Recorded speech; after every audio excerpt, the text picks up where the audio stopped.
out to you. If you just press log in or sign in at the top, and then we'll have a better idea about who is joining us. It would be lovely for you to introduce yourselves and to say how many people are joining you on tonight's masterclass, and then we get to know each other. So welcome, everyone.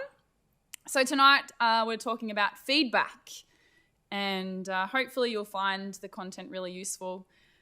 So before we begin, I'll introduce myself. My name's Narissa Leung. This year I'm a consultant in Victoria. I'm a former primary school principal. I'm on 12 months leave without pay from my position in Castlemaine. So hello to all of the Castlemaine crew. I heard that you're heading out to Campbell's Creek tonight.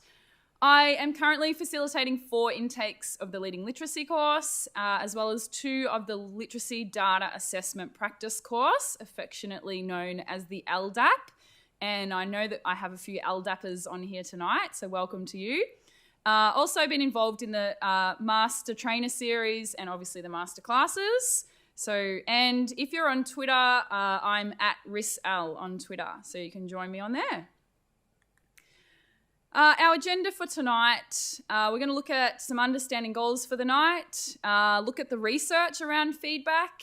We will define feedback, talk about the elements of effective feedback, and just as I did with the formative assessment night, I'm going to talk about I'm going to narrow it down to a few of the elements. We can't talk about all of the elements because we only have 2 hours. And then we'll look at other resources that you can use. If you know me well, you'll know that I always have a book recommendation, and you'll end up spending money at the end of this session. So that's your little warning. So don't worry about, I'm not going to waffle on for 2 hours myself. You'll all be thinking, thank goodness for that. Tonight I'm going to I'll have sections where I will pause and you can turn and talk to the people around you. I can see that there are a few people in groups tonight, so that's great.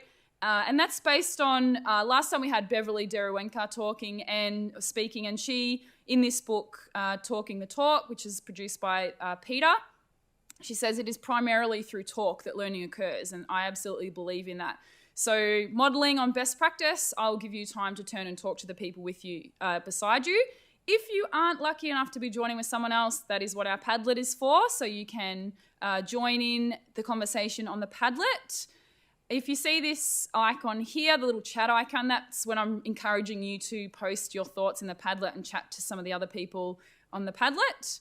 So the feedback from the first webinar that I did on formative assessment, people were really grateful for that opportunity to pause and to have a discussion with the people around them. So thank you for that feedback. I have responded to it, which is good because that's the purpose of tonight, feedback. Okay, so the understanding goals for tonight.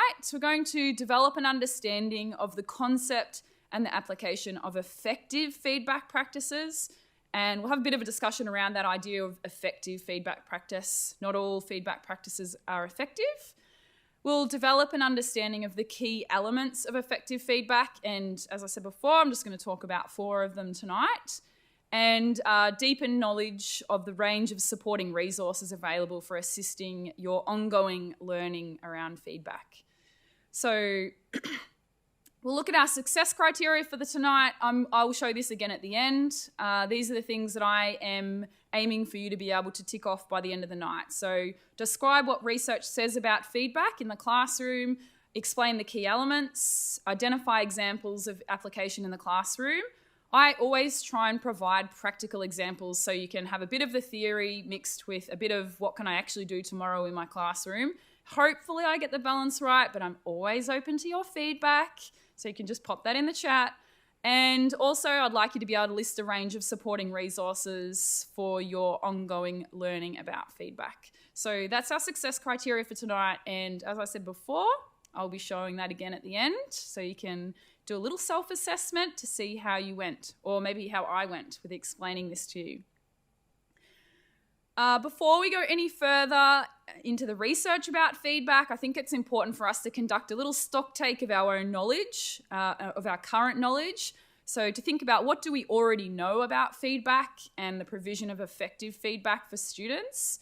So when you got the email for this webinar, you will have received the link to the Padlet and hopefully a package of supporting resources that you've already printed off, and you've got that sitting next to you. If not, I'd be quickly pressing print right now. So in your resource pack, I'm asking you to return to activity number 1. This is the reflection. And I'd like you to reflect on 4 questions. The first one is, think about a time when you have received useful feedback. So it might be to do with education, it might be to do with your role as a teacher, any type of feedback that you have considered to be really useful. And then consider, what was it about the feedback that made it useful? How did you grow from it, from that bit of feedback? And then what can you take from that experience and then apply to the feedback that you give to others? So I'm going to give you 3 minutes to think about this, and you might talk to the other people in your group about this. But when was a time when you received feedback that you found really useful? And think about what were the elements of it that made it useful. So also, I'd love you to share your response to number 2 or number 4 in the chat. So what made the feedback useful and how could you use that in your own practice? And I'll give you 3 minutes to have this discussion. So this is activity 1 in your supporting resources pack. Off you go.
My internet keeps dropping out. It's annoying.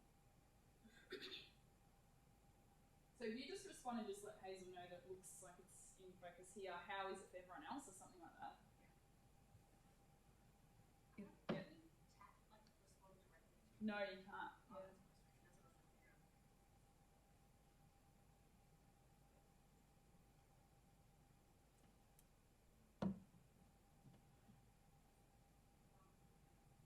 Joanna Day, I think she's in my elder.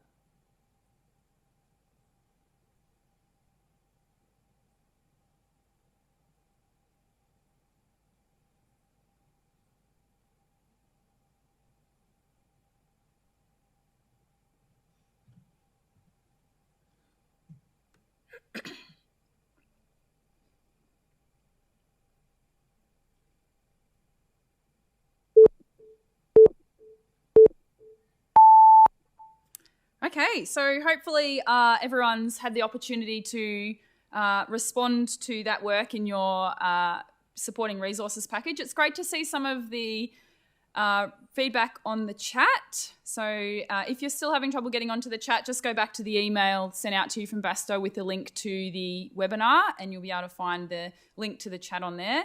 So a lot of people have spoken about the fact that the feedback was very timely. There wasn't a whole lot of gap between when they did the task and then got the feedback. Also that it was very specific. So we're going to be talking about those two very things tonight. It's as if you've already skipped ahead. So thank you very much for sharing that. Okay, so now for a little look at the research. John Hattie, who we often refer to in education circles, he says that feedback is among the most common feature of successful teaching and learning. So, and this is why feedback is one of the hits. The only thing with that is he says there's an enigma, and that is that while feedback is among the most powerful moderators of learning, its effects are among the most variable. So the feedback that we're giving isn't always effective feedback. And as we'll see with a comment from Dylan William later in the PowerPoint, he talks about some of the feedback we're giving is actually detrimental to student learning. So what we want to do tonight is talk about what are the elements of feedback, what makes it effective, so that we can do more of that and less of the type of feedback that makes it ineffective. So in Hattie's, I guess now famous research, the meta-analysis that he did, feedback has come in at about, or in the 2017 updated list, at about 0.7 effect size. So it's ranged between 0.7 and 0.79. So basically he's suggesting that the average effect size for effective feedback is twice the average effect of all other schooling effects. So if we can get this right, it has a high impact on our student learning. That's what we're going to talk about. What's the right stuff? Okay, so what is feedback? Hattie and Timperley say that it's information provided by an agent, and when they're talking about agent, they're saying a teacher, a peer, a book, a parent, and it's regarding aspects of one performance or understanding. And I like the fact that they've referred to it as an agent, that feedback isn't always coming from the teacher. So we need to build the capacity of all of the stakeholders in the learning to be able to give the feedback. And we'll talk about peer feedback later in the show. I feel like I'm on the movies. So another definition for feedback, it is information with which a learner can confirm, add to, overwrite, tune, or restructure information in the memory. I like this definition because it means that it suggests that we already have a bit of an idea in our mind, and it's about tweaking that and moving us slowly and slightly. I saw someone wrote in the Padlet that it's about challenging your ideas and pushing you into areas where you didn't realize you needed to go. And I think that I like this definition because of that idea of that they could confirm what they know, or they could be nudged in another direction. So the elements that we're going to talk about tonight: building a culture for feedback. We're going to talk about learning intentions and success criteria. I know I talked about this last time, but this time I'm going to focus on the success criteria, which I think is the poor cousin of the learning intention. We will talk about some characteristics of effective feedback, and the ones that I've selected for tonight are timely, specific, and actionable. And then we'll finish off with peer feedback. So we're going to start right here with culture. Before we go launching into the strategies for feedback, we need to talk about the all-important job of building a culture for feedback to thrive. We can implement all the research strategies we like, but unless we invest the time and the resources into building a culture that opens its arms to feedback and helps our students to welcome it and see it as a really positive part of the learning, then we're wasting our time. So as you can see here, culture eats strategy for breakfast. This is something that we really have to invest in and get this right if we want to maximize the feedback that we're giving to our students. Where is it in the FISO? Or if you're in my leading literacy, you'll know I love pointing out where things are on the FISO. So we're over here in the positive climate for learning. This is a really important part of the framework for improving student outcomes, and it's not one to be missed. So I thought I'd highlight that. So to give and receive truly candid feedback, people must feel a sense of safety and trust. So we know this to be true. If you think about your job as a school teacher or a school leader, and think about a time when you maybe haven't felt the sense of safety and trust, were you in a position where you were open to feedback right then? So this is something that we need to create in our schools so that students can give and receive really helpful feedback. This doesn't just happen by itself though. for our students or for our staff.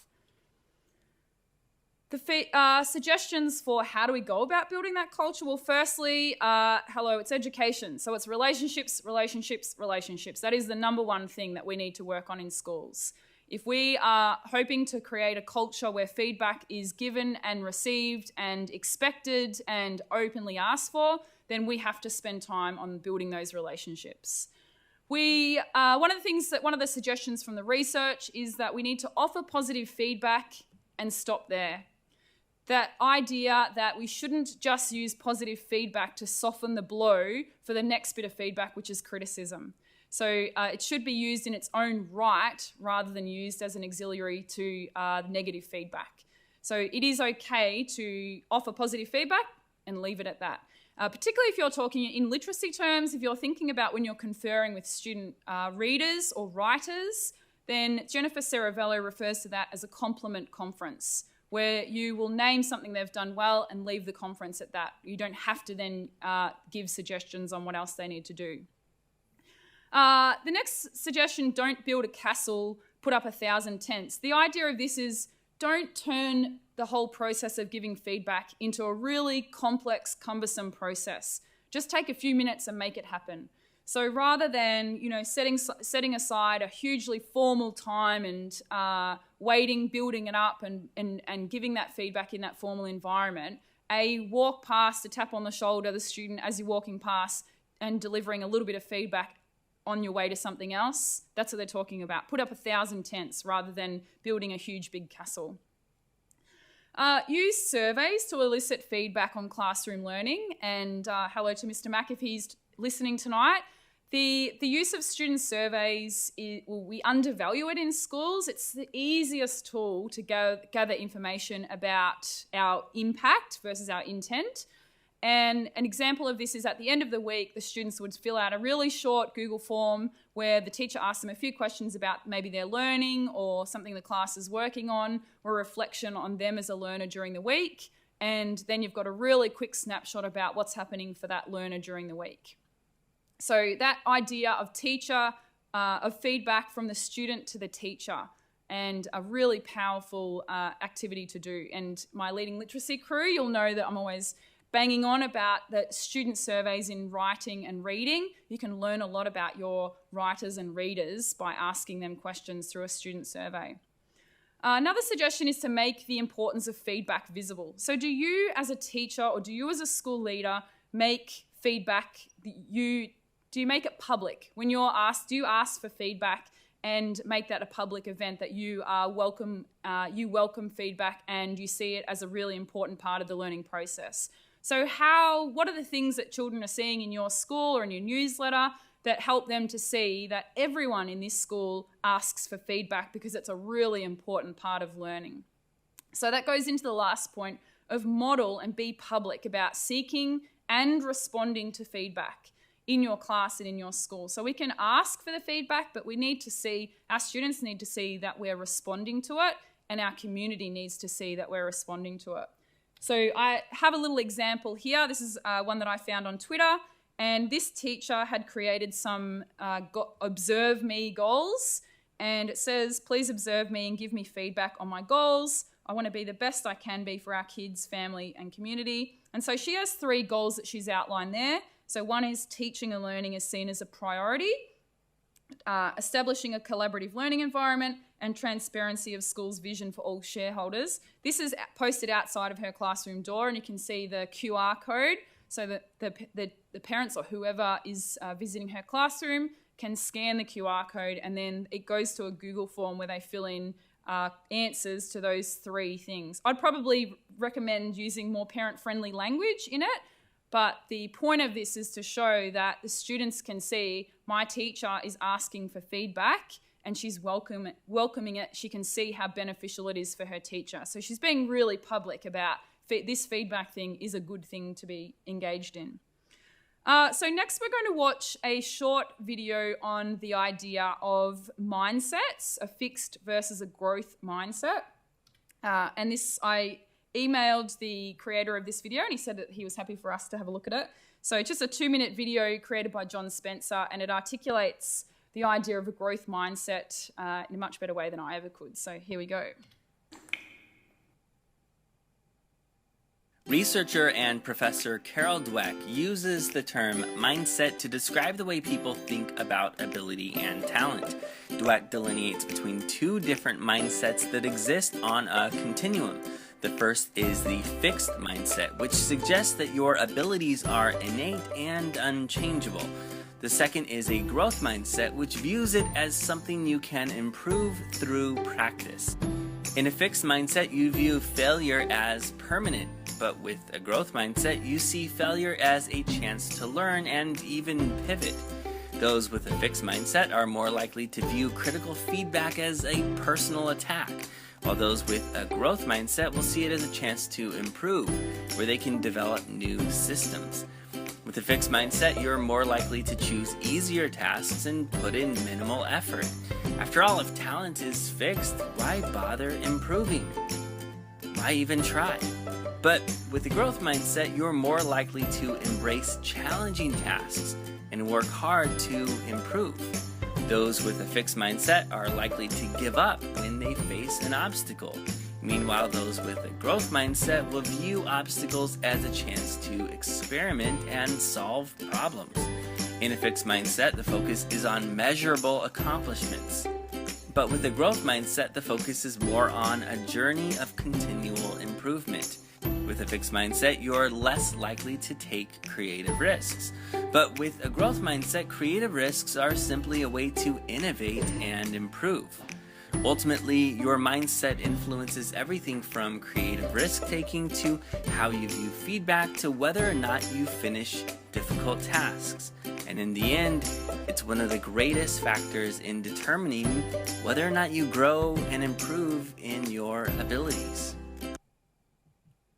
There we go. So the idea of a growth mindset might be new to some people, and I know some schools have been working in this area for a bit of time now. So if you are one of the schools who has been focusing on the idea of a growth mindset, I would love for you to share some resources in the Padlet so other people can learn from your journey. Growth versus fixed mindset. I love this quote from Gershon here. It says, students operating under a growth mindset are more likely to see feedback as helpful. Students operating under a fixed mindset may see feedback as a threat. They are also less likely to believe it can have an impact on their learning. So investing time in helping students to understand what a growth mindset is and having them reflect on their mindset is very helpful and beneficial in helping them to then accept the importance of feedback. So how can we go about developing a growth mindset in our students and, dare I say, in our staff? The first thing is that we need to work on praising effort rather than ability. So if we're praising ability, then we are reinforcing that idea of a fixed mindset. That is when students think that they're either born smart or they're born dumb and they have no input or no ability to change that. That's a fixed thing. So we need to work on praising the effort so that students can see it is their effort that determines their outcome. I highly recommend using the growth and fixed mindset language with students. I would show them a video like that and have them reflect on that. I certainly don't recommend dumbing down the language. We need to use the language of growth and fixed mindset. I would discuss the characters in books and talk about whether they've got a fixed mindset or a growth mindset. There are so many great picture storybooks out there that you could use to help students to analyze the characters and help them to understand what a fixed mindset or a growth mindset might look like. Certainly recommend highlighting your own thought processes and helping students to see we don't always stay in a growth mindset. There are times when all of us go into a fixed mindset. The learning, though, is for us to realize that we're in a fixed mindset and then ask a few questions about maybe why we ended up being in the fixed mindset and what did we do about it? How did we get out of it? So being really public to students and doing a think aloud to help students see how and when we've realized we're in a fixed mindset. I would recommend developing anchor charts in your classroom to help students understand and to know the language around the fixed and the growth mindset. So just remembering that the anchor charts in your classroom, they're the second teacher in your room. So having a look around your room now, what's your room saying about the importance of feedback? What's the second teacher in your room telling your students about feedback? Maybe nothing. You might not be getting your money's worth out of your second teacher. So don't forget to use anchor charts, and they should be co-constructed with the students if possible. That's when they'll be most beneficial. And finally, the last tip, and this comes from Carol Dweck, who all of the growth mindset work is based on Carol Dweck's work, is to introduce the power of yet.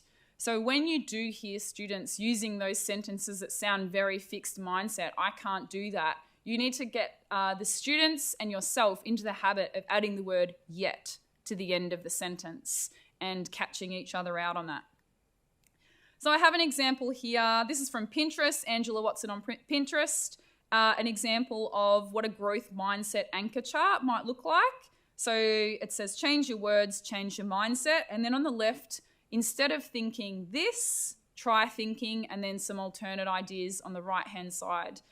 This type of thing, I think if you're constantly referring back to this in the classroom, this will really help your students to catch themselves if they do slip into a fixed mindset. If you know me well, you know I always have books to recommend. So these are the picture storybooks that I recommend for helping you to look at characters and celebrate success and failure. So going back to that idea that mistakes are all a part of learning, and they're actually a positive thing because we can learn about ourselves and we can move forward. So there's a few books here. The Most Magnificent Thing, The Dot, you may have seen a few of these. Rosie Revere, engineer, so she starts making a whole lot of creative things and then she gets some feedback about it. She stops making it, she loses her passion, and then someone comes along and gives her some tips and feedback, and then she starts up her passion again. What do you do with a problem? There's a whole series of those books. They've got some really good ideas in there. Giraffes Can't Dance, great book for even working with younger students, talking about fixed mindsets. And The Girl Who Never Made Mistakes. So I'm sure you'll get a copy of these slides afterwards, so you can make sure that you head over to Booko and buy some of these books for your classrooms. But these are great for discussing people and ideas and demonstrating where people have had to overcome failures and challenges and how they've become a better person as a result of working through that struggle. And finally, when we're talking about the importance of a culture that supports feedback, this advice that needs to go in every school newsletter, every time we're communicating with parents, who are the other stakeholders in this equation. If parents want to give their children a gift, the best thing they can do is to teach their children to love challenges, be intrigued by mistakes, enjoy effort, and keep on learning. How true is that? So educating parents on that idea of a fixed and a growth mindset and helping them to work out how they can, or how they confirm or help students to go into a growth mindset rather than backing them into a fixed mindset is a really important part of this culture equation. So you can see that creating the culture where students can see that feedback is really important to them moving forward, and if it equates to the amount of work that they're putting in and the effort they're putting in is what they're going to get out of it. That's why we need to spend time building that culture where feedback is a really critical part of the learning process. This also is the starting blocks for developing student agency. If we don't have that culture that students are welcoming of feedback, we're not going to get to the point where our students are engaged in student agency. So before we move on to any other parts for tonight, I'm going to ask you to flick to your book and think about what I've just spoken about now, and think about responding to each of the shapes on the left-hand side and responding to the first key element. And then in the chat, it would be great if you could share some of your square responses. So what experiences do you have with positive learning culture in the classroom, or a learning culture that supports feedback? So if you could share some of those in the chat, that'd be great. So I'll give you 3 minutes for this task.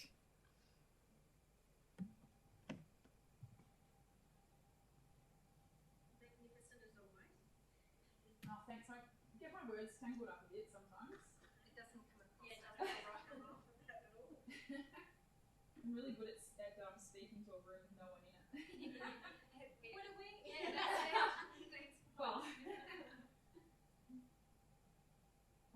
sharing a lot in Padlet. That's good. Yeah, there is. It doesn't seem to be as fast as the other one. No, it doesn't. No. Oh, mine is. Oh, is it? Yeah. Mine must need refreshing. Maybe you straight through. Mine's going up. Mine's updating. Oh, so Croydon Primary School. I might mention that. Oh, there it goes. Oh, books for secondary. I'd use those books for Oh, secondary. and they're catching up. Yeah.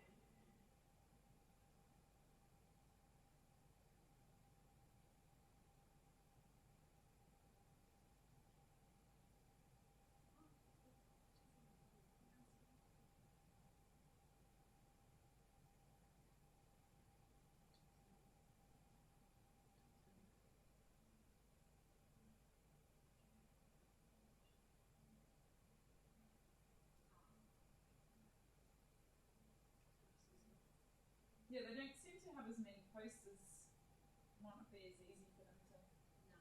No. Oh, Julie.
You can do it in a PDF with slides.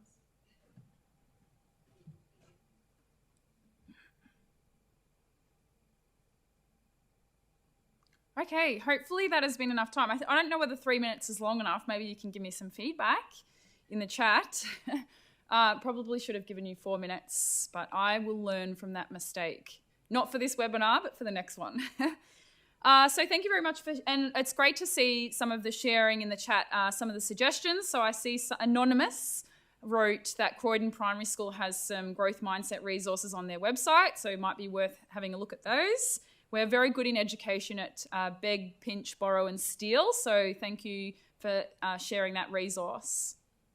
So now we're going to start focusing on the next element for the night, and what I would like you to do, get excited everyone, this is your chance to get creative. And I know some of you are thinking it's 5 o'clock, I can't do creativity at 5 o'clock, but let's give it a go. So if you can open up your resource package and go to activity 3, the tuning in page, and you'll see a big blank box there. That box is just waiting for you to do some writing in it. So I'm going to ask all of you to have a go at this, and I'm going to ask you just to write a very short recount about your day today. And I'm going to give you 2 minutes to do this. So I just want you to write a recount using your best work, and you'll have 2 minutes to do this. And then we're going to share that, you're going to share that with a partner for them to give you some feedback. So do your best work. You have 2 minutes to write a recount about your day today.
Okay, everyone, your time is up. Your 2 minutes are up. Hopefully you've engaged in that task. Before we move on, I just want you to quickly reflect on your thought process. When I said that we're going to be creative and I'm going to ask you to engage in a piece of writing, what was your thought process? Did you slip straight into fixed mindset? I'm terrible at writing. I'm not creative. I'm really bad at this. Maybe you didn't even do the task, or did you accept the task and go ahead with it? So have a think about how many of your students would have that same thought process every time you're asking them to engage or to start a piece of writing. Were there any people that didn't write anything at all? And if you didn't, have a think about why didn't you? Is it because you didn't think there was an authentic purpose? Did you think there wasn't going to be an audience for your writing? What can you learn about that for when you're asking students in your class to write? There's a little internal lesson. So I would like you to share your writing with a partner. And if you're by yourself, then you'll just have to be honest and score yourself. So I'd like you to give your partner a score out of 10 based on the following. So if it was written in chronological order, you get 2 points. If you used rhyme, you get 2 points. If you used alliteration, another 2 points. If you use metaphor, 2 points. And if you use dialogue, 2 points. So if you can, I'll put the timer on 2 minutes. If you can read your partner's work and give them a score out of 10 and then give their work back to them. And if you did it yourself, you just have to be really honest.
Okay, I'd love to see how many points you receive for that, so you can put that in the chat. I see Anonymous got 2 points. Well done. There's about 30 anonymous people there. If you'd like to press login at the top right-hand side, then we'll have a better idea of who you are. So basically, the reason that I did that is because I wanted to make a point that it's hard to achieve success without knowing where the goalposts are. So I've asked you to engage. I've replicated what happens in many of our classrooms, unfortunately. So I've asked you to engage in a task, and then at the very end of it, I've whipped out the assessment criteria, and unfortunately, most of you will score a maximum of maybe 2 points, unless you're super creative and you might have added some rhyme. Brenda from Talbot, I would not be surprised if she put rhyme in hers. So this is particularly relevant in writing, where many of us lack the content knowledge of the qualities of good writing. So we aren't editors, or we're not always sure about what are the qualities in writing. So we need a success criteria right at the start so we know where we're heading, and so our students know what they're heading for and what they need to achieve. And I talked a little bit about this in the formative assessment webinar. So you've now been through the frustrating experience of having a piece of work assessed when you didn't even know what the criteria was, and now you're annoyed because you only got 2 and we all strive for 10. So maybe when you go home tonight, you can have another go at that and see if you can get a 10. So we need to be really clear with our students about what they're aiming for before we ask them to engage in the task. And the best way to do that is to have learning intentions and success criteria right up the front. Any learner needs to know what they are learning to do and what they will be judged on. You've just experienced that right there. And as I talked about in the first webinar, a vision of the end point makes the journey possible. So in that activity that I gave you, you weren't exactly sure what the end point was. Hopefully you engaged in it. Some of you wouldn't have because you didn't see there to be a real purpose. And that's what some of our writers do in our classrooms. So if we slip back into formative assessment mindset, the learner has to 3 things: possess a concept of the standard being aimed for. So we could have achieved that if I had have given you those assessment criteria before you started writing. It would have totally reshaped the piece that you ended up with. Then the students need to compare the actual level of performance with the standard. And the third one is they need to engage in appropriate action which leads to a closure of the gap. And we talked about those 3 questions that Hattie suggests, that where am I going, where am I now, and where to next. So it's been fantastic to see schools implementing the waggle walls, the what a good one look like walls that I talked about in the first webinar, and all the bump it up walls. I've got an example here from Epping Views Primary School of their bump it up wall in the senior classrooms. So this was for a piece of a writing text that they were doing earlier in the term. I'll just zoom in here. So you can see they've got an example of the text. They were doing exposition, and the teacher has highlighted the elements that make it a level 4 or a level 5 text, so the students can see really clearly what they need to be doing to bump up their piece of work to the next level. This is an example from Harcourt Valley, a waggle wall. Thank you, Ben, for providing this. So what a good one looks like. This is from the junior classroom, the grade 1 classroom there, so they can see what does a good piece of writing in this genre look like. And then the final one I've got, this is an example of a bump it up wall from Grant Mark on Twitter. So this is in a junior classroom as well. And if I zoom in, they've got a sample of the text, and then underneath it, I really like this because they have the I can statements. So the students can pick up their own piece of writing, go up to the wall and say, well, in the first one, I can sound out words, use some Oxford words, I can use finger spaces. What do I need to do to bump up the quality of that to put it into the next level? And they can read the I can statements there to see what they need to do. So this goes back to the learning intentions that we're talking about, but we're adding on the success criteria here. So it's really clear to the students what it is that they need to do to achieve success. So next we're going to hear from John Hattie about his idea around learning intention and success criteria. The operative word in that sentence you asked me was and. Learning intentions without success criteria are hopeless. Success criteria without having learning intentions is not as bad, not very good. One of the things that I like Shirley Clark from England's work in this area particularly is how you can construct those success criteria in terms of what students are supposed to learn, not what they're supposed to do. And one of the mistakes I see is so often you have a learning intention about what we're doing today. It's just not interesting. It's not about the task. Like, I go back to the examples I was using before. The best way of showing students what success criteria is to show them what an A looks like before they start. Show them what a B looks like. Show them what the end of the product looks like. Now, a lot of teachers I work with struggle with that because they think that what success looks like is what you achieve when you get to the end. Like, I go back to my sports analogy. If I said to you, I'm going to teach you what Australian rules football looks like, but I'm not going to tell you what the rules are, and I'm not going to tell you how to score, but I want you to go out there and play it. For many of you, you'd give up very quickly, particularly in a game like Australian rules. It just looks random. Unfortunately, for a lot of kids in our school, that's what learning looks like. So all I have to do is wait, and I'll either be guided or I'll be told off. The other part of that is that if you, teacher, before you start, have a clear understanding of what success looks like, you're more likely to get rid of the stuff that doesn't matter. You're more likely to acknowledge and understand what it looks like. And you are, and here's the critical one, you're more likely to tell the kids up front. Like when I went back before and talked about what a visible learning school looks like, it's when kids know what success looks like before they start. Like, a lot of kids will give up, or they'll do what they have to do until the bell goes. That is not what you call lifelong learning. That's not what I think our schools are about. For some students, they will do what you ask them to do, regardless of whether it's the beginning or the end. Great. But what about those other kids? It's only if it's showing up near the front. Now, the front doesn't mean the very first day. Sometimes on the first day you want to understand what the kids know and don't know before you decide what success looks like. I just don't think there is any excuse for not exposing to the students what success looks like in this lesson. You might want to then argue that it's cheating, that they get to know. Is it really such a problem that they learn what the end of the task looks like up the front? I just don't think there's any argument about why it should be a secret. Why should we be the people in the room that will dob you on the head and say, now you've got it? If you're going to believe that kids should be self-motivated, should be into self-regulation and should be in all this lovely language we like to use, if you're going to self-monitor, if you're going to self-assess, if you're going to self-talk, if you're going to worry about the whole self-evaluation, you better have a target to do that to. Wow, thanks John Hattie for that. Really interesting, right at the front there, he says learning intentions without success criteria is hopeless.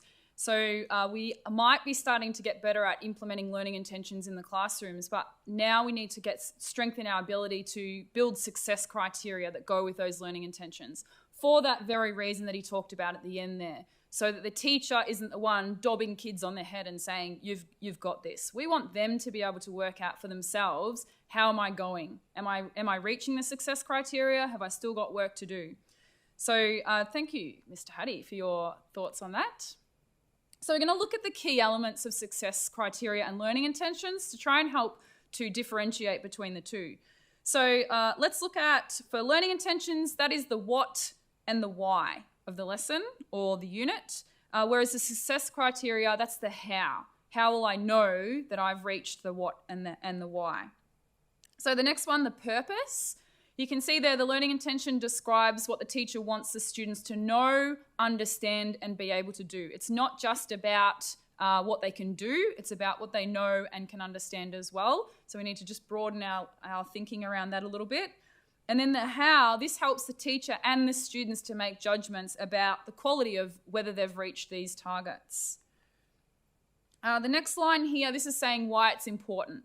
So why learning intentions is important? Because it outlines the goal. We know where we're heading then. We know the direction that we're heading in, and which will then have engagement. It will cause engagement and buy-in. The success criteria gets students engaged and helps them to enjoy the challenge of learning. And when we are in the learning pit and we're really excited about our learning, that's when we're engaged, and that's when we're going to keep putting in more effort to whatever it is that we're doing. And finally, what's the question that it answers? So for learning intentions, the question that answers is, what am I learning today? Really important. And if I don't see, so some of you will not have engaged in that writing task because you're sitting there going, oh, what's this about? How does this relate to anything I'm doing?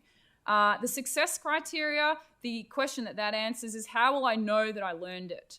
And I've got some success criteria for tonight's presentation, so hopefully we'll be able to tick that off at the end. So what are the elements of effective success criteria? You only get better at these by having a go at actually doing them. And when you first start doing or writing up success criteria, they won't be the final finished, polished, amazing product that you want them to be. So you get better at doing it as you go along. So firstly, the success criteria need to be linked to the learning intention. And I know you're thinking, why did you even mention that? Of course they do. But quite often they're not linked to the learning intention. So you need to say, if the child does this, will they be reaching the learning intention for the day? They need to be easy to understand. So that would imply they're pretty short as well. So something that's easy to tick off or think about. Written in student-friendly language. So we might have our teacher version in our planner, but we always need to have the student version on the board or accessible to students. And focused on specific features of the work that are going to be assessed. So we're working towards a specific goal. So I would highly recommend that when you're first introducing these, that you have a go at writing these when in a group, or work. If you're in a small school, you might sit around the staff room table and talk about this in a P6 meeting, where you'll say, hey, this is the learning intention for the lesson. What might some of the success criteria be? So let's have a look at some examples. Thank you to Monmere Primary School for sharing this with us. So the learning intention for this lesson was to identify shapes with symmetry. The success criteria, when we can identify letters that are symmetrical. And the second one is be able to explain what symmetry and asymmetry is or are. Have a look at the criteria on the right-hand side and have a discussion. Do you think this ticks off each of those criteria? Is it linked to the learning intention, easy to understand, written in student-friendly language? Put your thoughts in the chat. I'll give you a couple of seconds to look at that.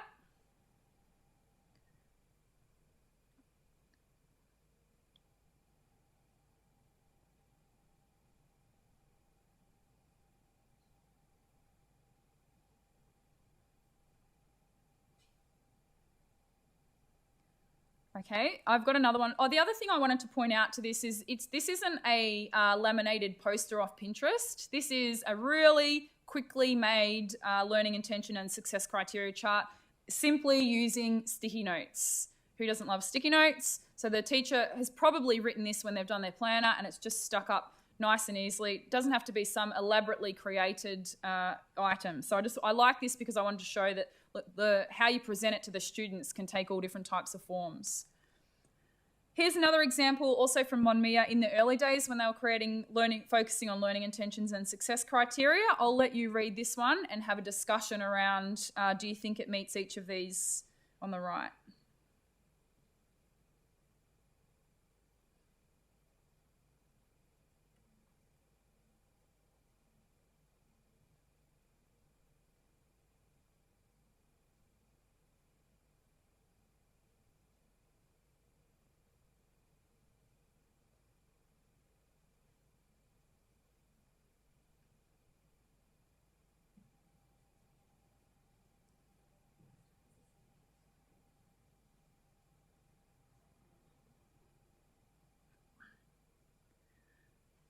Okay, so I think this is a pretty good example of success criteria being linked directly to the learning intention. The learning intention will learn what blogs are, what they look like, and some of the topics. So the success criteria are linked directly to those three elements. I would say it's written in student-friendly language, so I think this is a really good example.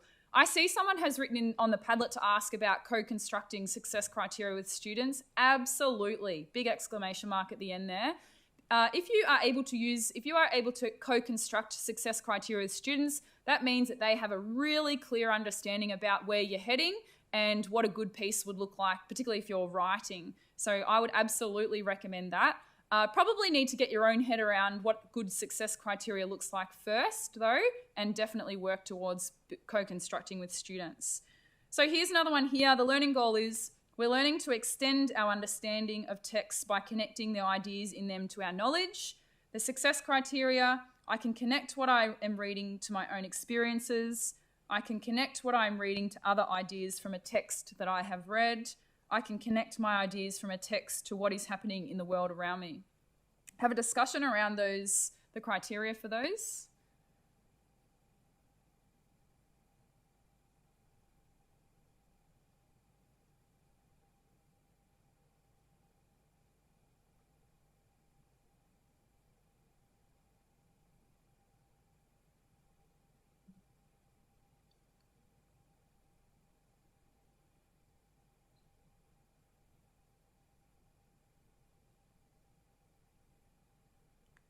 And our last practice, the learning goal is to write a persuasive paragraph. The success criteria, I will be successful if I have a topic sentence that states my opinion, have a body that includes 3 to 5 reasons, have a closing sentence that restates, or should be my opinion, and use my voice. Have a discussion around that one.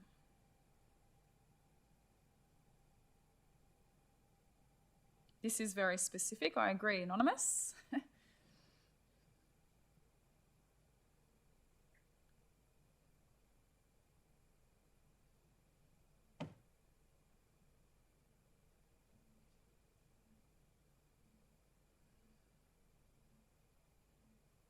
So you could see how using success criteria such as this one in particular at the end of the lesson or the unit of work, the students could absolutely sit there and do a self-assessment to see, do I have a topic sentence that states my opinion?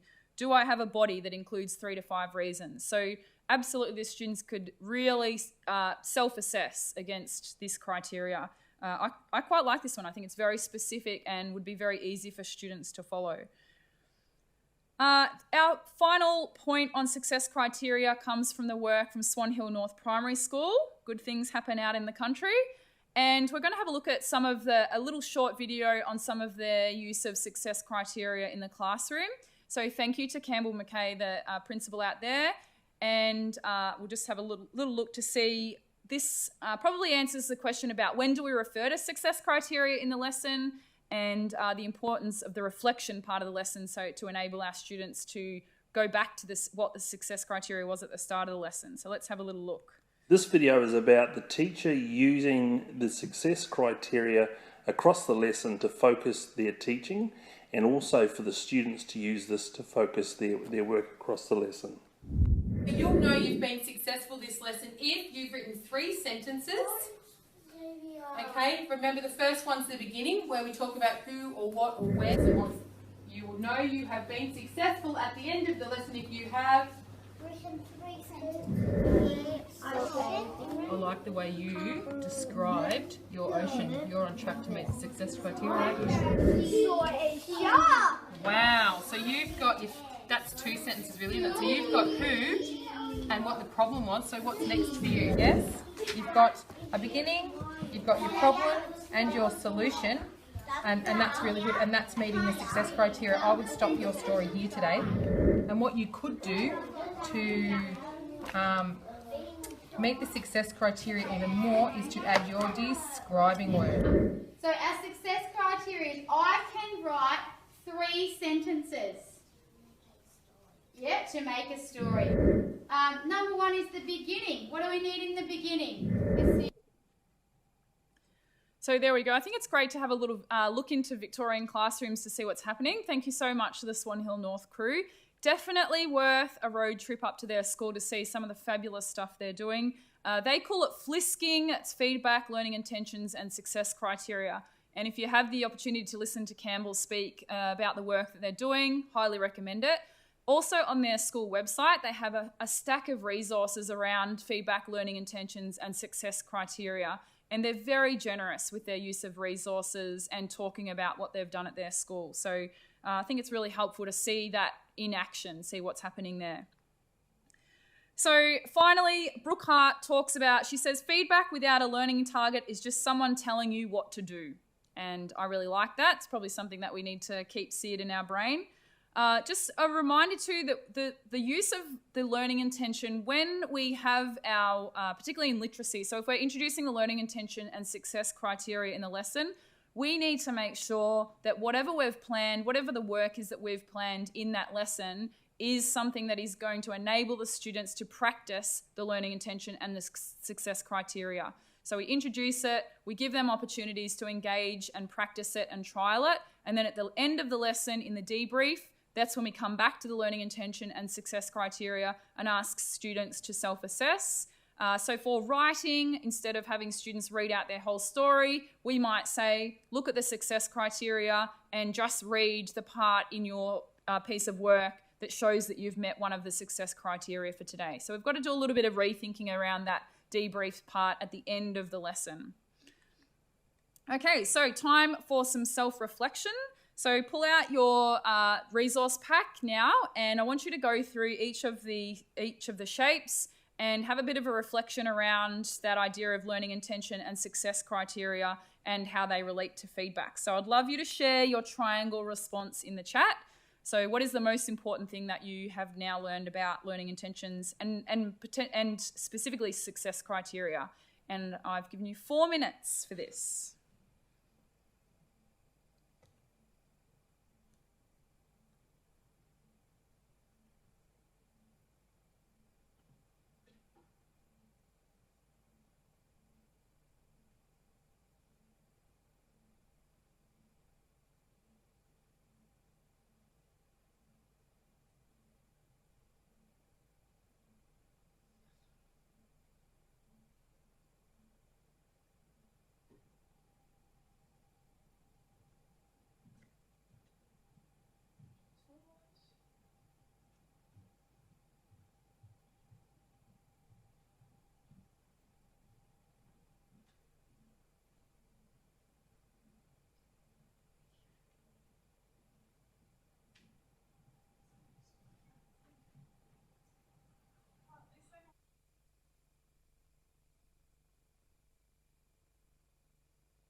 Okay, hopefully that has been enough time for you to do some reflection and think about your current practice and any changes that you might be interested in making.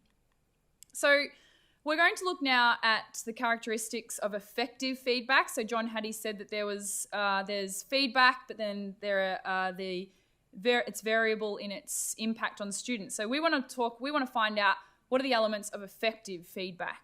And we looked at that in a bit about this in the first masterclass. I'm not going to go over what I talked about there. We're going to zoom in a bit more on the other characteristics of effective feedback. So the three that I'll talk about tonight: timely, specific, and actionable. So the first one is timely. That's one of the characteristics of effective feedback. And some of you alluded to this in your responses earlier, where you said when you reflected on the feedback that you had found useful, you said that it was timely. It was given immediately after the act or the thing that you had done. So some of you had been student teachers and you got feedback straight after the lesson. So being timely absolutely is one of the characteristics of effective feedback. So Brookhart says formative feedback involves giving students comments and then giving them additional performance opportunities within the same learning cycle. And I talked about that in the first masterclass.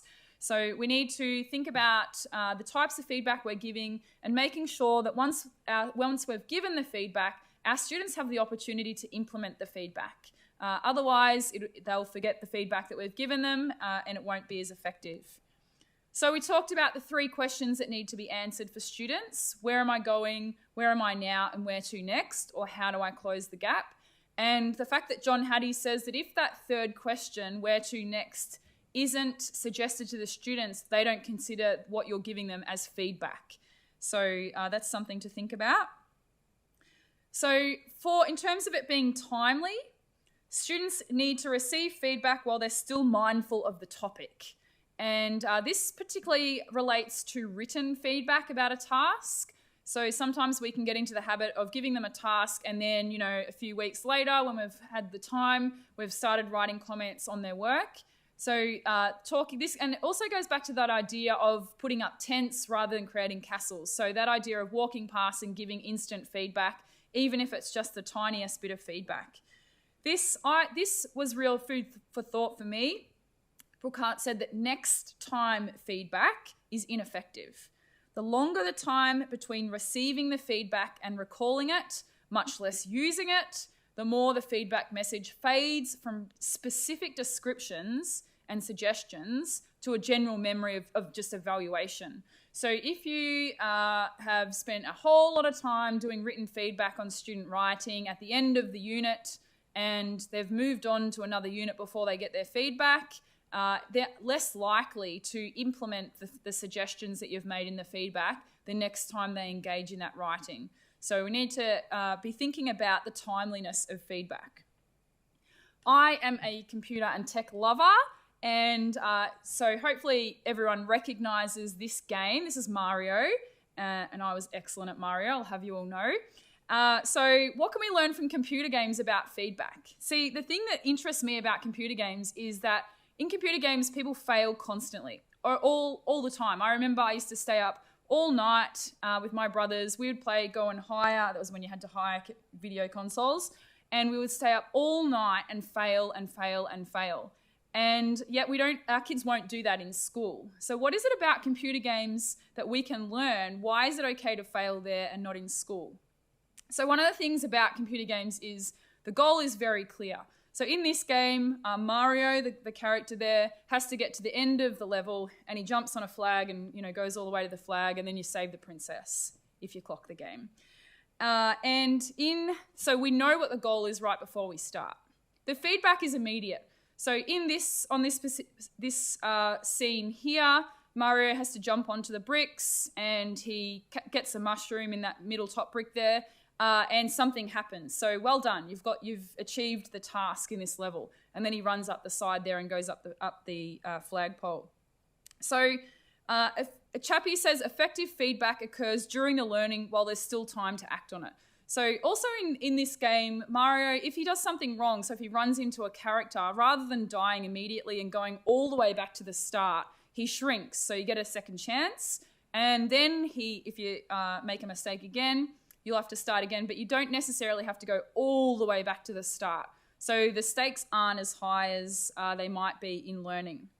So the game keeps tabs on where the player is up to, and sets a challenge that's just sufficiently above where you were last time. So in this level, the activity might, or the point of the level might be to teach you how to find hidden mushrooms. Whereas the next level, the point will be that you have to learn how to do a different task. And so you're getting constant feedback about that. So instant feedback, so you know, right, that's what I did wrong, so I'm going to go back and try it again, or I'm going to change how I did that.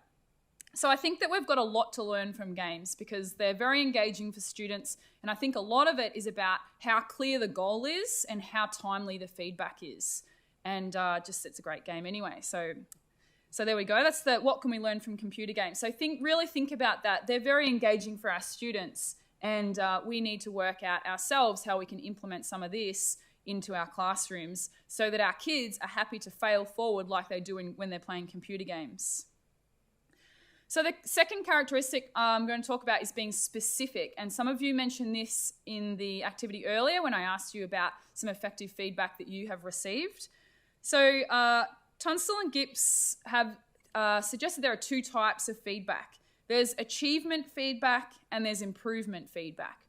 So achievement feedback focuses on or affirms what the student has done well and why. And the improvement feedback is the next steps part. So it gives them ideas about what they could do to move or to bump up to the next level. And so we've got a little video here. This is from Basto's Literacy Data Assessment Practice course. Hello to all the LDAPers out there. We're going to talk about the admiring lens. And rather than using a deficit lens when we're looking at student work or giving feedback to students, that idea of focusing on achievement feedback first before or in conjunction with improvement feedback. So this is created by Steve Willey from Wilcob. Him and Kay have designed most of the LDAP course. Successful schools connect with students with a focus on their talents and passions. To do that, we need to know what their talents and passions are. But we know our students are different in so many ways, and if we're going to individualise our teaching and learning and really spark curiosity and engagement, we need to bring a positive mindset to the teaching and learning process. In this micro lesson, we're going to consider two different mindsets that we can bring to the engagements we have with our students. These are the admiring lens and the deficit lens. The deficit lens is all too common. The deficit lens is used to identify the gaps, to focus on what's wrong with the student's work. When students are approached with a deficit lens, they're often labelled, fixed, or even discounted. We invent so many explanations as to why they're not learning, like their learning styles, their lack of attention, left or right brain deficits, a lack of motivation. Constantly focusing on the negatives drags down our creativity and raises our stress levels.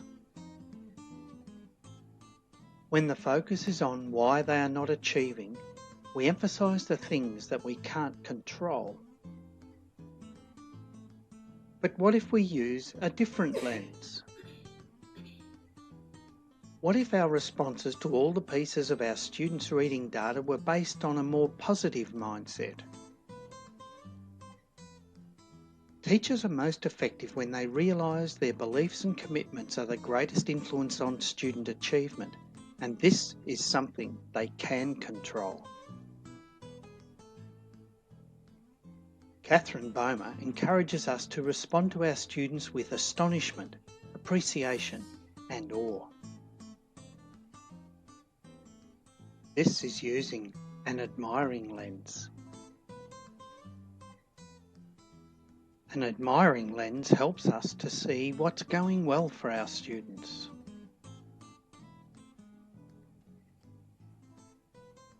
the thinking processes that they're using,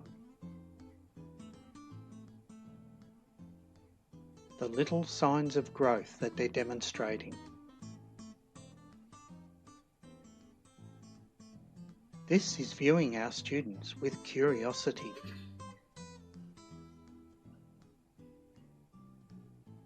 Admiring provides us with a window into the complexity of thinking that takes place when our students are reading. Admiring brings our focus to what they can do, rather than what they can't.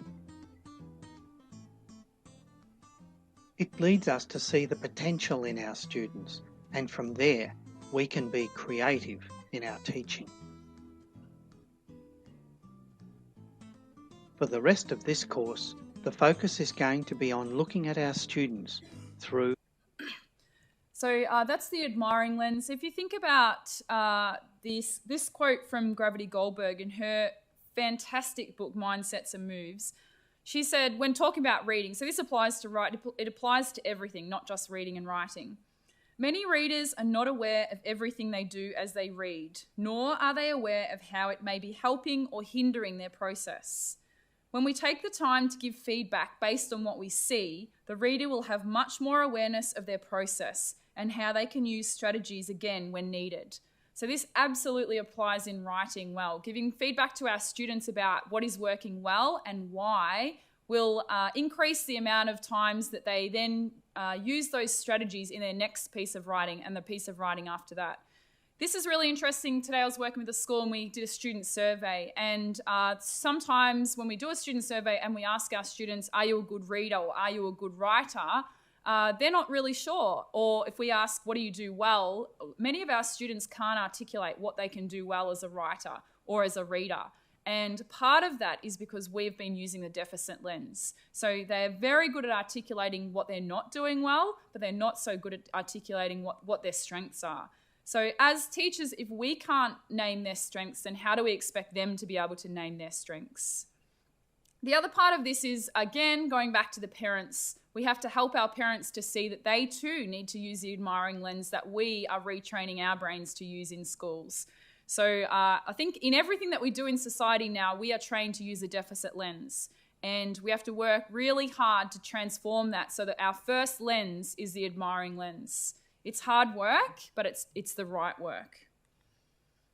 So going back to our definition that we talked about earlier this morning, I feel like I've been here all day. Going back to our definition from earlier, the second one I said, feedback is information with which a learner can confirm, add to, overwrite. So when we're talking about that achievement feedback, when we're using the admiring lens, that's helping our learners to confirm and to add to what they already know about themselves as learners. And that's really important. So we're going to watch a little clip by Dylan William now. And I know I went on about Dylan William in the formative assessment masterclass, but he does have a lot to say about formative assessment and feedback. So let's have a listen to what he has to say about feedback.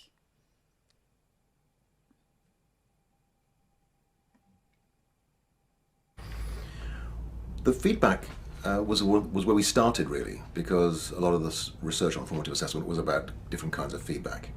And what we found was that most of the feedback that's common in schools is the least helpful in terms of what psychologists have found. So there's lots of different ways of looking at feedback, but a very important way of thinking about feedback is whether it's ego involving or task involving. So if you say to students that you did very well, you were one of the best pieces of work, you did one of the best pieces of work in the class, that's ego involving because it focuses on that person's position in the class. Whereas if you get feedback that says things like, well, this is what you need to do to improve, then that focuses on the task. And what the research shows very clearly is that ego involving feedback is rarely effective and in fact can lower achievement. So when students get grades, when they can compare themselves with each other, where they get praise, the effects are usually, or often zero, and sometimes negative. In other words, that in many cases, rather than giving that kind of praise, you would have been better off shutting up and giving no feedback at all. Students given that kind of praise do less well than students given no feedback at all. But what the research also shows very clearly is the conditions under which feedback is successful. So the research shows, for example, that when the feedback focuses on what students need to do to improve, and in particular how to go about it, then you get very large impacts on student achievement. So the challenge for teachers is to take these very broad principles that I've outlined and work out what it means in their own classroom. The way I summarize all this is to say that I think that good feedback causes thinking. The really important thing is that when a student gets a piece of feedback, the first thing they do is think, not react emotionally, not disengage, but think. That's very important, because what the research on student motivation shows is that when they're faced with a task or with a response to a piece of work, students basically make a choice between deciding either to protect their well-being or to engage in activities that will actually help them grow as individuals and in their achievement. And if the first reaction of a student is to protect themselves and to restore their sense of well-being, what you'll find is that students focus on the things that will do that for them, and they won't focus on the learning.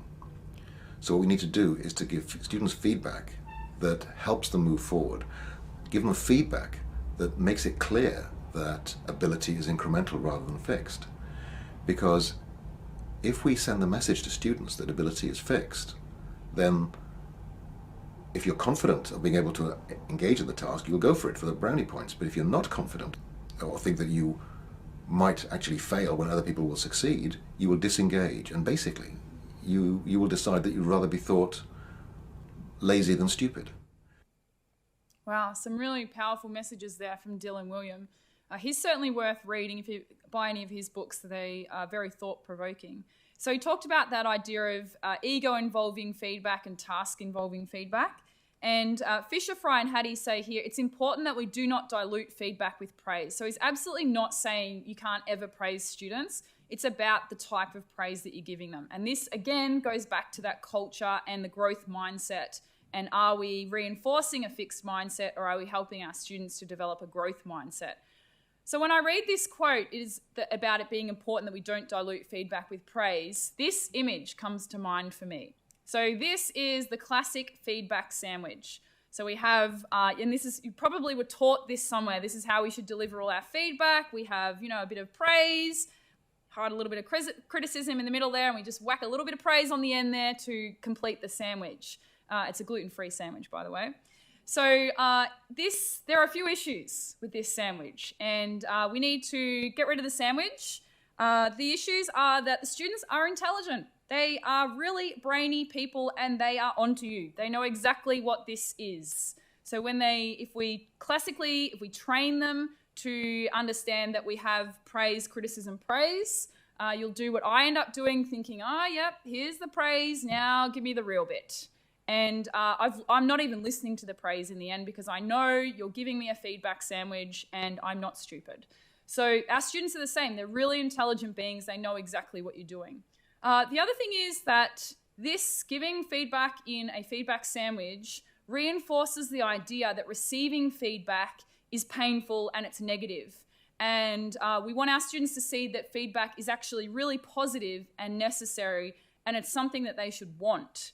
It's not something that needs to be hidden between two slices of stale bread. So we really need to change how we give our feedback, and we need to do away with the feedback sandwich. So if you've participated in Basto's Open to Learning, you'll know that they talk about this. They say there's two tensions at play, and that's maintaining the relationship or softening the blow. And we need to get skillful integration of building trust while being able to have those difficult conversations or those challenging conversations with our students. So it is time to do away with the feedback sandwich. So in addition to that, go back to the work of Carol Dweck and the growth mindsets. She says we should keep away from a certain kind of praise that judges their intelligence or their talent, or praise that implies we are proud of them for their intelligence or talent rather than for the work that they've put in.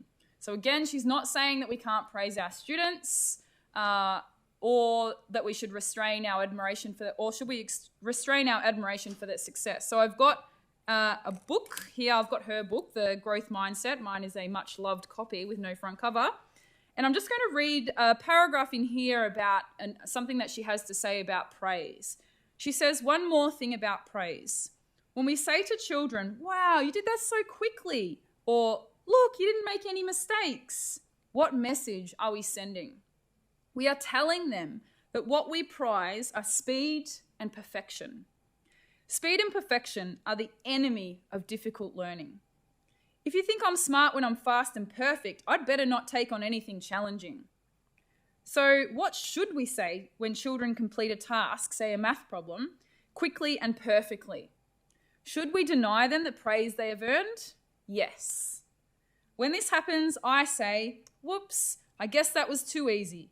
I apologize for wasting your time. Let's do something you can really learn from. Wow, what a powerful paragraph. And again, it goes back to what Dylan William was talking about in his video. So thanks to Carol Dweck for that. So this is interesting. This was a review of research on written composition. George Hillix in 1986 noticed that in studies on error correcting, he said teachers who marked every error were no more effective in increasing the quality of students' work than teachers who only marked the errors that current instruction focused on. So this is really asking us to question what is the purpose of the feedback or that I'm giving the students right now. And I think, wow, there's a lot of discussion that could be had right there about that quote. So do we need to go through and error hunt for every single thing in this piece of work? Or was the focus of the work on the ideas or the organisation or the word choice? So really thinking about what is the purpose of the activity and then making sure that your feedback aligns to the purpose so that students know where the goalposts are. I gave you an activity before and I didn't give you the goalposts and it would have been very confusing for you. He also says, or the research also says, that the person giving the feedback shouldn't be doing more work than the person who created the activity. So that's something to think about. The final characteristic I'll talk about is the fact that the feedback that you give needs to be actionable. And we've sort of touched on this already. So feedback should be such that the student knows what to do next and they have the opportunity to do it. So Hattie says that many teachers claim they provide ample amounts of feedback, but the issue is whether the students receive and interpret the information in the feedback. So you can give the feedback, but if the students aren't receiving that feedback and if they're not interpreting the feedback and then applying it, then you're wasting your time. So are your students, are they doing anything with the feedback that you're giving them? Are you getting your bang for buck with the feedback that you're delivering? If you don't give them the opportunity to implement it, so we talked about that earlier, then how will you know that they're using it? And, you know, Brookhart said before that feedback for next time isn't effective. So we need to make sure that the feedback is specific and timely, they can act on it, and we give them the opportunity to act on it. So this from Wiggins, good job, and you did that wrong, and B+ are not feedback at all. We can easily imagine the learners asking themselves in response to these comments, what specifically should I do more or less of next time based on this information? No idea. So when do our students, when do we give feedback? So having a look at the writing process, we need to be making sure or enabling opportunities for our students to be getting feedback throughout the entire process. And this applies for reading as well. And going back to what Hattie said, it needs to be not the teacher walking around and dobbing kids on the head and giving them, yes, you've made this or no, you haven't. We have to build the community in our classroom so that students can receive feedback, effective feedback from peers as well. So, over to you. I'm going to ask you to have a look at this feedback here and evaluate it. Is it timely, specific, and actionable? So the first one, your details strongly support your claim that dogs are better than cats. That's great. Where did you find all those facts? So have a turn and talk to the people around you. Is it timely, specific, and actionable?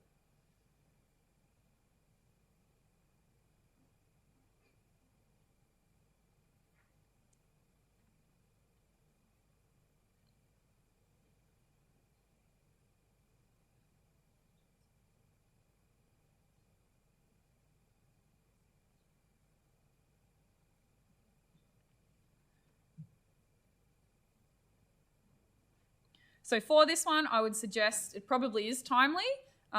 It sounds as if it may be in a conference. We probably need a bit more information. Specific, yes. Is it actionable? I'd probably want to add, this is achievement feedback here. So they haven't added the next bit of feedback to give them the where to next. So what do I need to do to bump it up? Let's have a look at another one. Well done. You got an 8 out of 10 on your pretest. You only need 2 more answers and you'll have them all correct. Is it timely, specific, and actionable?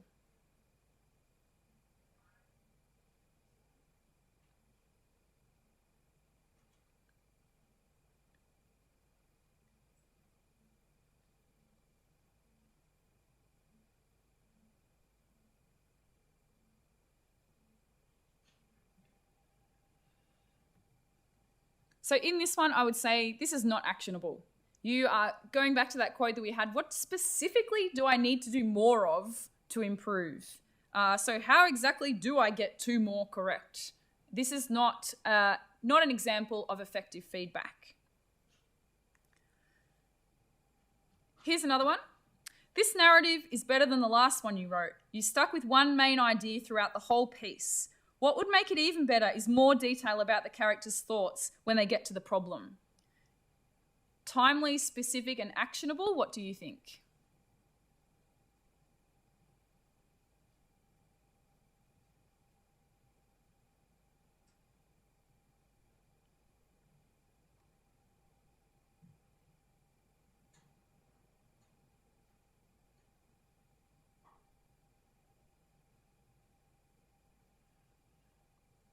So in here, Brookhart suggests that some unsuccessful learners have been so frustrated by their school experiences that they might see any attempt to help them as just another reminder that they're stupid. So what she suggests is that for these learners, you should do your best to compare their work to their own previous work.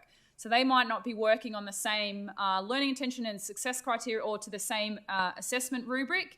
So in this, they've said your narrative is better than your last one. So you are growing. You might not be showing or working at the same level as the rest of the people in the class, but you are growing as a learner. So that is why I've put this example in there. And then finally this one, great reading from you, just as I'd expect.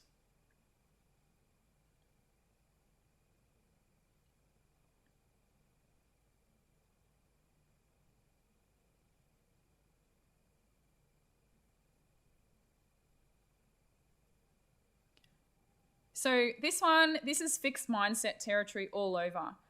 It is reinforcing that idea that you have a certain skill base or you're born with it and you're very lucky if you have that. So we need to be really careful. Not to say that we don't give praise to our students, we just need to make sure that it's helpful praise. So usually feedback criteria based on growth mindset or quality based. So other tips for making sure that the feedback we are giving is effective feedback and the high quality stuff that Hattie's talking about in his 0.7 effect size. Practice, practice, practice. That is the best way to improve the feedback that you are giving to students, and also for students to improve the feedback they're giving to other students. Record yourself, listen back to your feedback. Really, it'd be very interesting for you to work out how much personal praise are you giving? How much task-related praise or feedback are you giving? Are you using the admiring lens, or do you have the deficit lens on? So absolutely recommend recording yourself and listening to it back. Again, the giver shouldn't be doing more work than the receiver. This is really, especially for providing written feedback. Feedback isn't separate from teaching. It's a part of teaching. So when you're engaged in the class, you're giving feedback constantly and you're listening to what your students are saying as feedback to you and your teaching. And I'd also highly recommend adding discussions around student feedback and next teaching steps to your moderation process. So in schools now, we're getting really good at saying, yes, we're doing moderated writing, for example, and in our moderation session, we'll sit around and we'll work out this is a 3.5, this is a 4. What I would love you to do after you've discussed this is the 3.5, this is the 4, I would love you to say, what are the strengths of this piece of writing? What are the possible next steps for this child in their writing? And what are my possible next steps as a teacher? So I think that would really improve the usefulness of the moderation sessions, to do the moderation as you are now, but then sit down there with a group and say, what are the strengths in this piece and where would you take this writer next? And you'll benefit greatly from doing that in a group. It's hard work at the start to work out what the strengths are, because we're always trained to look for what needs to happen with their piece of writing. So, time to reflect. So have a think about this element, the characteristics of effective feedback, and I would love you to share your circle responses or any of your responses in the chat. I'm going to give you 4 minutes to have a think about it.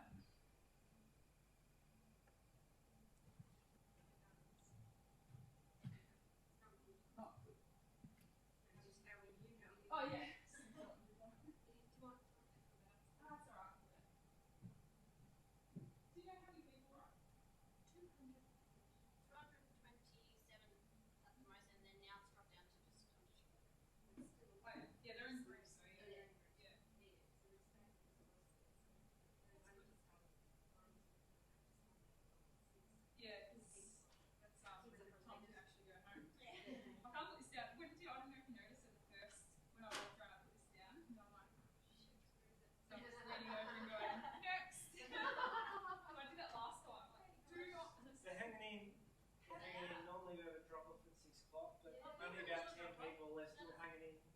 Yeah, a little bit, but like 10 people, 10 out of 200, that's right. 5% I'm not worried about. Normally it's like 30% not. But yeah, well that's you're the one to drop out. I know. You know how worried I was. I'm just telling you, thanks. That's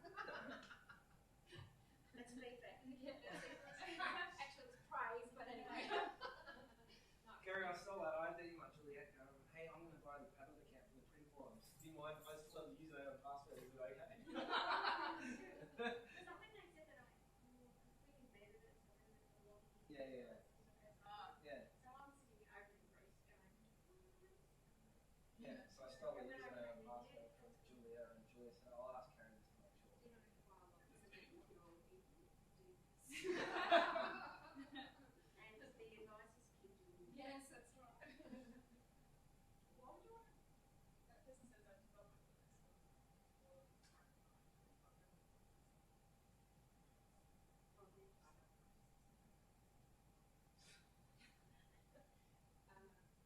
Ask the students to do it. I have seen that though.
So I've got 20 minutes left. I don't know if I'll have time to show Austin's photograph. Do you need to, can you just go straight to Austin's? Just a look and see. It doesn't matter if you finish a little early. I'll see how I'm going for time. So that goes for 6 minutes. So it's 10 minutes. So if I get there at 6:20. Okay. Welcome back. Okay, so hopefully you've had a bit of time to think about that, and you can see how all of this links into one another. So you can't do this work without investing in creating the culture. That is so critical. And I hope that's something that is coming through really clearly. So let's talk about peer feedback. Firstly, we can't expect our kids to be able to give effective feedback when we ourselves are here tonight spending 2 hours learning about how to give feedback. For some reason, we just assume that our kids know how to do it. They don't. So we need to engage in explicit instruction in how to give effective feedback to their peers. So education researcher Graham Nuttall placed microphones on students during the school day, and then he listened to their talk. And one of his most crucial findings was this, that most of the feedback that students received about their classroom work is from other students. So that's the first finding. And the second, which is really scary, is that much of this feedback is incorrect. Whoa. So we've got a lot of work to do here in the peer feedback area. So it's not as easy as saying, okay, everyone, today we're going to start giving peer feedback to each other. We're here learning about it in the webinar, so we need to now take that back to our students to explicitly teach them how to give it. And then once we've had that discussion, then we'll have a common dialogue about effective feedback. But I think that's a really important bit of research done there. So tips for peer feedback. First, obviously, is use success criteria so that the feedback that students are giving to each other links back to that success criteria. We need to model best practice for giving and receiving feedback. And again, that goes back to that example of the teacher earlier with the QR codes. So modeling to students that we are asking for feedback and that when we get it, how do we respond to it? Are we defensive? Do we take it on board? How do we respond when people give us feedback? Because sometimes we get feedback that we don't actually like, or maybe that we don't even agree with. And what do we do with that? The next one is provide frameworks or sentence stems even to guide student feedback discussions. And I've got a couple of examples of those to give you now. Obviously, we need to create ground rules for giving and receiving feedback. So this goes back to the culture that we talked about earlier. So when we first introduced the idea of peer feedback, we build that culture and we talk about what's acceptable and what's not acceptable. Again, what's our second teacher in the room doing? What are the anchor charts saying in your room about the types of feedback, how you give it, the types of things that you do and don't say when you're giving feedback? One suggestion, and there are a few examples of this, particularly on YouTube, is to have students create role plays about what not to do when giving feedback. So if you've created a list of ground rules, so there are 6 ground rules for giving feedback, then you can have students to choose one of those ground rules and then create a little role play about what it would look like if you didn't engage in one of those ground rules, and then have the rest of the class guess which ground rule was broken in the role play. And finally, we need to give feedback on the feedback. That's the only way that our students will be able to improve in the feedback. So I've got some activities or some sentence stems and frameworks that you might be able to use with your students. So the first one is comment strips, and I really like this idea. This is when providing written feedback to students. So the suggestion is that you would have students work in small groups, maybe 4 people in a group, and you would write, rather than writing your feedback directly onto the student's work, you would write it on a strip of paper. Then you would have each of the people in the group, so the 4 students would read each other's writing, and you will provide them with the strips of feedback, and they will have to match which bit of feedback goes with which writing and then have a discussion around why. So obviously if that's linked to the learning intention or the success criteria or the rubric, that it'll help to strengthen the students' understanding about what a successful piece of writing looks like. So I think that's a really good idea, and particularly for secondary students or upper primary students, I think that would be great to implement with students. I have some examples of anchor charts here. So the first one is you can't play tag all alone. So they've used the TAG. So tell what you like about the writing. So this is when you're giving peer feedback. Ask some questions about the writing and then give a suggestion or 2. And then they've got some further ideas underneath those questions. And then on the right, how do we give peer feedback? We look for, did they follow the success criteria? Here's what to say, what they did well, what you liked, and what they can do to improve. And just a little reminder to use positive language. Always need to remind them of that. Another example, this comes from Jennifer Saravello's The Writing Strategies book. In the last chapter in that book, she has some suggestions for setting up writing feedback circles or writing clubs. So one suggestion is for you to instruct students in praise, question, polish. So praise, what do you like about the piece? What works? Question, what are your questions to the author? And what is unclear? And then polish, give them some suggestions for feedback or some ideas for how they can improve it or make it even better. So some people talk about even better if, that's where that comes into polish. Another example from Jennifer Saravello's Writing Strategies book is this anchor chart, Partners Can Ask. So 4 sections. What's the most important part? Can you say more? Can you give an example? And I'm confused, what do you mean? So these are anchor charts and frameworks that the students can use to help guide their peer feedback. Rather than kind of giving a whole blanket, yeah, that was good, I liked it, giving it more targeted, specific, timely feedback. And this is the final one from Jennifer Saravello's book. In this, they suggest that you tell the writer how the piece made you feel. So this goes back to helping students understand the purpose of writing and helps them to keep their audience in mind. So if students understand the purpose of writing, they'll be far more engaged in the writing process and they'll be more engaged in going back and doing the hard work around revising and increasing the quality of their work. So in this conference, she suggests that you read the piece, read the other students' work, and then you talk about how it affected you as a reader. When students learn that their writing can make their audience feel a certain way, then they'll understand that writing has power. And that's why we engage in reading in the first place, isn't it? So, and then the final, think about how their reaction aligns to your purpose. So as a writer, I wanted the audience to feel this at this point in the text, and what's the feedback telling you? Did they feel that? Did they not feel that? Why or why not? Maybe I need to add more details. Maybe I wasn't clear in what I was writing there. So I really like this feedback because I think it taps right into the purpose and audience for writing, which goes back to student engagement.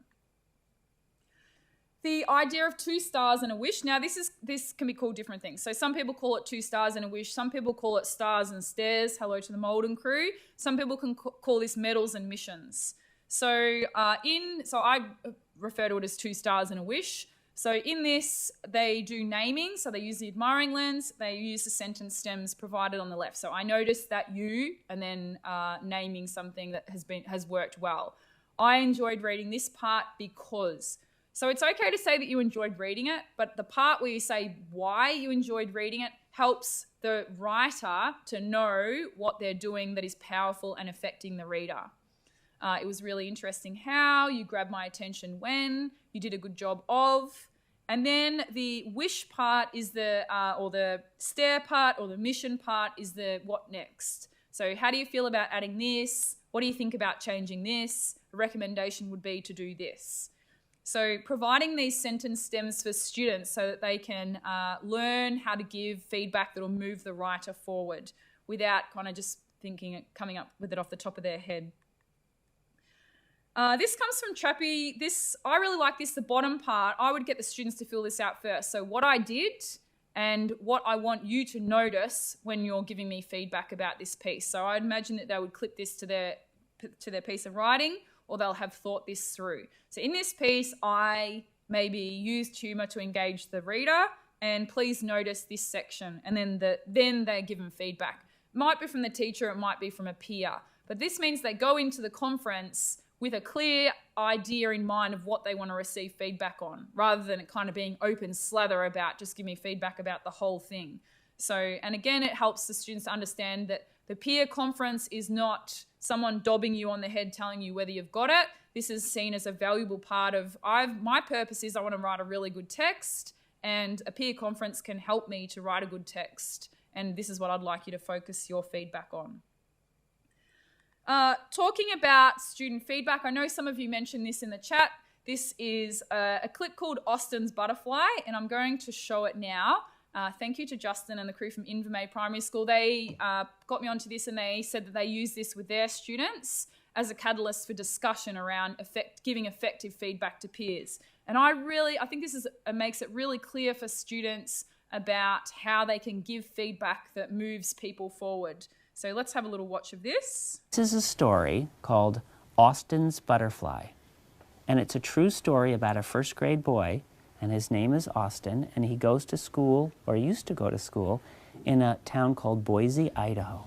And in his class in Boise, Idaho, they were studying butterflies, and he had to do a project. His job in first grade was to draw a butterfly, and this is the butterfly that he picked. Austin had to use this photograph as his model, and he had to draw an accurate scientific drawing of this butterfly. This is called a tiger swallowtail. I knew it! Can you tell, Toby, why it's called tiger? Because it kind of has the stripes of the tiger right there. Good. So here was Austin's job. He was supposed to do a scientific drawing of that butterfly. But remember, Austin was only in first grade. And you know what he did? He forgot to look like a scientist carefully. He got his paper and he just started to draw the image of a butterfly that he had in his head. And he wasn't looking like a scientist, and so this is what he drew. Whoa. It's not bad, and it is a butterfly, but does it look exactly like this? No, it doesn't yet. It doesn't look exactly like this yet. And so they didn't look at this and say, good, Austin, you're done. They said, Austin, good start.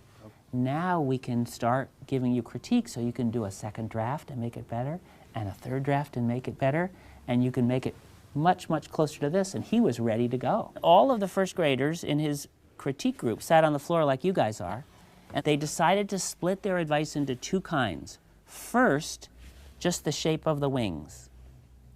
And then when the shape was right, they'd give him advice about the pattern inside the wings. Alia, what would you say? You can make it much pointier. Good. These wings could be much pointier. Who else would add something? Atak, what would you say? How about the angle? Because, not to be mean about Yes. the angle, it's just not exact, so... Okay, so show me. Come on up here, Atak. Show me what you would ask him to do slightly differently. Like to make it a little longer. Longer where? Draw where you would do it. Right there. Okay, so pull this out longer. Yeah. That's very specific, Atak. Thank you. Jamila, what would you say? It's like triangle? Good. Jamila, I love that. So you're saying more like a triangle shape. And I agree. Well, you know what? Those first graders came up with most of those same ideas. And you know what Austin said? He said, okay, I'll go try. And he went back to his seat and he drew this. Wow. Does this look more like a triangle? Yeah. Yeah. Did he go out further, like Atak was suggesting? Yes. Yeah. Did he add some jaggedness here? Yes. Like Cindy? Did he get rid of that bottom thing? Yes. So he did listen to his friends, and he made it better. It's not perfect. Toby, what would you say? I'd say don't put those little tail things so pointed in. I'd say put them more pointed down. Good. Okay, and Ethan, what would you say? I think you should make the wings like this, not like this. Like Okay, he listened to his friends, and they said, this is really a lot better, Austin. That second draft really is better. Yeah, maybe you can make a third one. Good. Maybe he could make a third draft. And so he did this draft. That's his third draft. That's his third draft, Hadley. That's just right. Elijah, what do you notice there? Well, one wing's more pointed than the other, and that side is a little bit higher than the others. Good. Coburn? Right here, it doesn't have the inside thing still. Ah, okay. Needs a little bit more of that notch. So, do you think maybe he should do a fourth draft? Yeah. Well, that's just what he said. He said, shoot, okay, I got round again. I'll go back and do a fourth draft. He listened. He listened. Does it look more even like Elijah was suggesting? Yes. Yeah, and does it look like it's coming out a little sharper, like Cindy was suggesting? And like Attack was saying, it's a little, the angle looks a little better. So now Austin was feeling really good. He said, am I ready to add some pattern? And they said, okay, why don't you try adding some of the pattern? And he did. He's good at it. He is so good. And then they said, Austin, you're ready for color. Let's look at his last draft. And what do you think? Did it come out really good? Yeah. Yeah. What do you think about how much progress he made? And Tak, what would you say about his progress? He made like a lot of progress. He persevered doing it. His friends were honest with him. What was it about the kinds of advice that they gave that allowed him to get better each time? Hassan? Well, they told him what was wrong about it. Did they say it's just wrong, or were they more specific than that? They were more specific, but they weren't mean about it. Great. Hadley? He made 6 drafts. And so is that something that other kids should learn from? What should we learn from that? We can make other drafts if it's not right. Good. So if it's not right, you can keep doing more drafts to make it better. You just don't use things in your head. You want to use a sharp eye. Good. He used the eyes of a scientist. Great. So in this video, you can see how the image of the initial butterfly acts as the learning intention and success criteria. And the students, they're constantly putting Austin's work right next to it and saying, how does this match up? What specific feedback can we give to make this piece more like this piece over here that is the demonstration of success? So that's where our waggle walls and our bump it up walls certainly come in handy.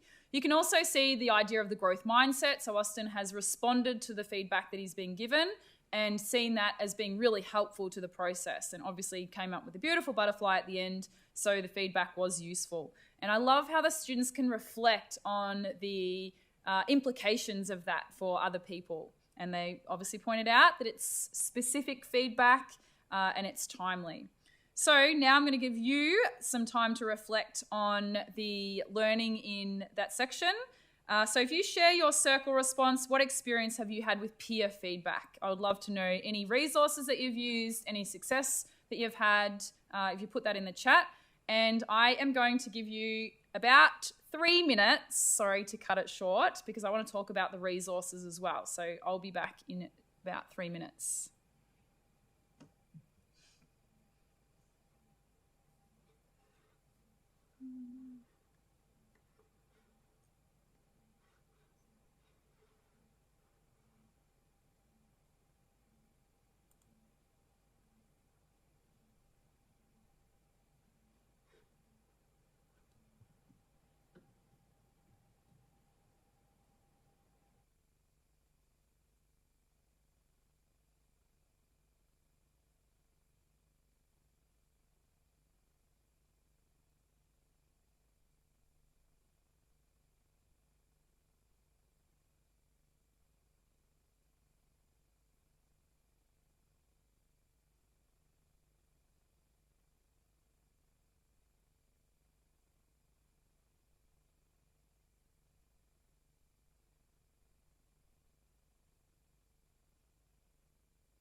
Okay, my apologies for shortening your time. but we do need to move on to the resources. Had a couple of questions, and Amy has asked where you get the video from. You can access that on YouTube. Someone's put the link in there. And Amy, I can put you in contact with the principal at Invermay Primary School if you'd like some further information. I'm sure your staff will love that. So resources, where can I go now? This has been a tasting plate tonight. I'm really interested in learning more about effective feedback. So the first purchase that you would make would be Brooke Hart's book on the left, How to Give Effective Feedback to Your Students. Then you would work your way towards Dylan Williams' Embedding Formative Assessment, and I used both of those in the first masterclass. And the third one, Creating a Culture of Feedback, is the third recommendation. In addition to these, you might already have access to the Writing Strategies book by Jennifer Saravello if you're looking for writing-specific feedback activities. So there's 3 resources that can kickstart your further learning. You can look for any of Susan Brookhart's work or any of Dylan Williams' work online as well relating to feedback, or even the work of John Hattie as well. So just to clarify, John Hattie in his initial research, he said that he thought it was all about dollops of feedback, so lay heaps of feedback on students, but he later revised it and said that he wished he hadn't said that. It's actually about the type of feedback and how you give the feedback and making sure that it's the effective feedback. So when you are giving feedback to students, you need to consider, what is the purpose of this, and am I going to give students another opportunity to implement what I'm telling them after this? Otherwise, you might be wasting your time and the students' time. So let's go back to our success criteria. Do a little self-assessment now and think to yourselves, have you met the success criteria, or have I enabled you to meet the success criteria for tonight? Can you describe the research about what research says about feedback in the classroom? Can you explain the key elements of effective feedback?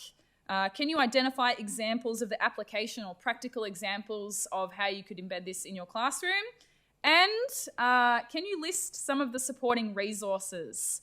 So I'm hoping that you have met all of the success criteria. More than happy for you to watch the webinar again if you think you need to polish up on one of the areas, or if you're into that type of torture. Finally, the self-reflection, always good to do a little self-reflection at the end. I've added in there a stop, stay, and start. So now that we've engaged in all of this learning around effective feedback, what do you or what do the people in your school need to stop doing, stay doing, and start doing to ensure that the feedback that you are engaging in is the high quality feedback that has the high impact for students? So I'm going to leave you with that activity. The only other thing I'll do is just to remind you that the next webinar is on the 30th of October in Term 4. So I look forward to seeing you all again then. Thank you for joining us tonight, and we'll send out a feedback form about this very webinar in the next week. So I look forward to getting your feedback, and of course I will enact on it if it's good feedback. So thanks very much everyone, and I will see you next time. I would love you to share your stop, stay and start in the chat as well. Have a good night everyone.